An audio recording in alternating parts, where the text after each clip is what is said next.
Welcome back to Whispers in the Dark, where we explore the eerie and unsettling stories that lurk in the shadows of our world. I'm your host, Eddie. Before we begin tonight's episode, I want to emphasize the solemn nature of what we're going to share. Tonight's video is not just stories for entertainment, but real-life tragedies that have impacted families and communities in profound ways. In a previous episode, I introduced you to the Slum Reaper, a rogue cop who preyed on the most vulnerable members of society.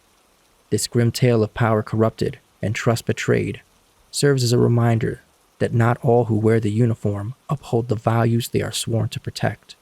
Tonight, we're going to look into 3 harrowing cases of lives lost at the hands of cop impersonators.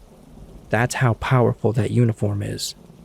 As we go through these accounts, I hope to honor the memories of those who fell victim to these terrible crimes and raise awareness about the dark side of deception.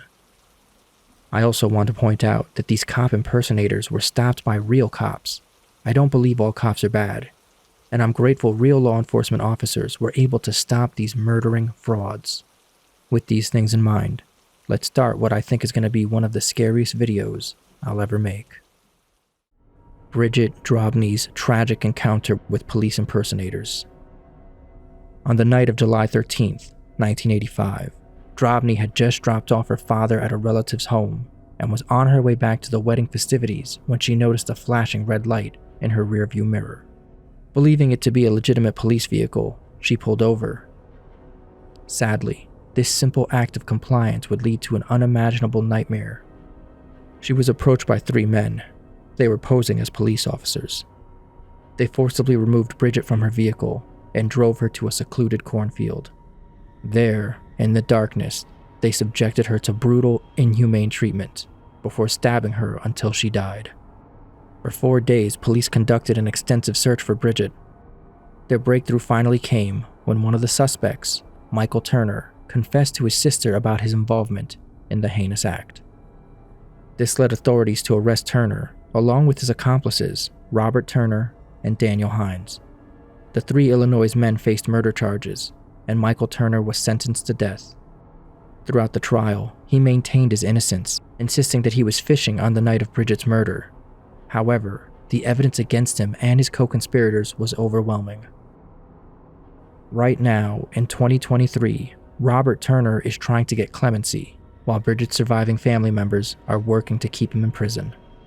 Because this is going on right now, I do not have more information on this, but if you're interested, running a Google search every other week should eventually get you to the conclusion of what's happening with Robert Turner. Lacey Miller, a tragic victim of a police impersonator. Lacey Miller, a typical University of Northern Colorado student, was driving home from a friend's house when her life took a horrifying turn. As she made her way home, a vehicle with red and blue flashing lights pulled her over. Poor Lacey had no idea she was about to fall prey to a police impersonator. Her car was found abandoned only 2 doors away from her home, and her body was discovered nearly 2 weeks later. The chilling case took a dark twist when Jason Clausen was arrested just days after Lacey's body was found. Clausen was in possession of red and blue emergency lights, a bail bondsman's badge, and Miller's ID. The tragic event could have potentially been avoided if certain events had been different. Only days before Miller's murder, Clausen had been detained in connection with a hotel robbery. Although he was not the hotel robber, police found it suspicious that Clausen had a badge and emergency lights in his possession. Back in 2003, however, there was no law in place that could have allowed officers to confiscate the lights. Lacey's tragic death led to a change in Colorado's laws. In response to the horrific tragedy, the state enacted Lacey's Law, which made impersonating a police officer a felony and having flashing blue and red lights a misdemeanor. Before this law, impersonating a police officer in Colorado was merely a misdemeanor, and possessing the lights resulted in a $15 traffic fine. William Suff, the Riverside prostitute killer.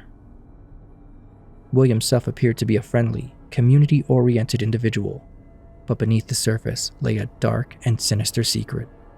William was a murderer. Not just a murderer, but the worst kind of murderer. William Suff was found guilty of murdering his 2-year-old daughter. Despite spending 10 years in prison for this terrible crime, his violent tendencies did not subside upon release. Suff's twisted killing spree continued as he impersonated a police officer to prey upon prostitutes in Riverside County. He would lure them into his vehicle, drive them to various locations, and subject them to horrifying acts where he would force himself upon them, mutilate them, and murder them. His victims numbered up to 22 women. The most terrifying aspect of Suff's crimes was the ease with which he evaded capture. On one occasion, he delivered furniture to the very task force assigned to apprehend the killer. These people were assigned to find him. As if that wasn't unsettling enough, it's rumored that he used the breast of one of his victims in a chili that won first prize at the Riverside County Annual Cook-Off. As we come to the end of tonight's chilling episode, let's take a moment to reflect on the lives lost to these ruthless cop impersonators.